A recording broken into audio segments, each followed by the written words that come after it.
قال قال مراحب بمرفد يرحب الشيخ والولد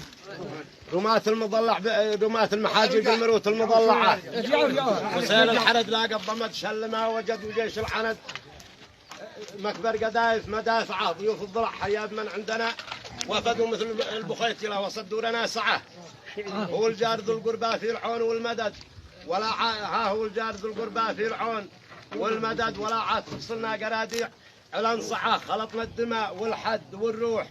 والجسد وما هو معانا يعتبر كأنه معه وحبل الصحب ما عاد هو حبل من مسد قد هو حبل ثاني ما حدا باي قطعه ذا الحين يا ابو كيمر شل ما ورد تعال تقط حالي وبثه ووزعه لذي في البلد داخل وذي خارج البلد خيار الكلام القه بلا شك مولعه ترى الحال ما قد حاميه عندنا برد وذي ما سمع يفتح لدانه ويسمعه ترى الحال ما قد حاميه عندنا برد وذي ما سمع يفتح لدانه ويسمعه وبازيد اقول حاجه ومشتي تقول لحد خبر سر بين المقدشي والقرادعه الاصحاب ذي ما تنبذ الحقد والحسد الاصحاب تنبذ نزعه الحقد والحسد ومن صاحبه عنده حنج ليش يوجعه فما صاحب الله من برا صاحبه شرد ومن دق الابليس البرع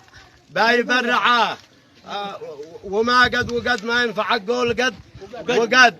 منو في القواجازع لقي من يشجعه فعقل القبيل يحكم خلوا القهد وذي ما جمع عقله يجي يوم يجمعه وما حد يخذ حد بالدراهم وبالعدد متى قد ورطه باير الواحد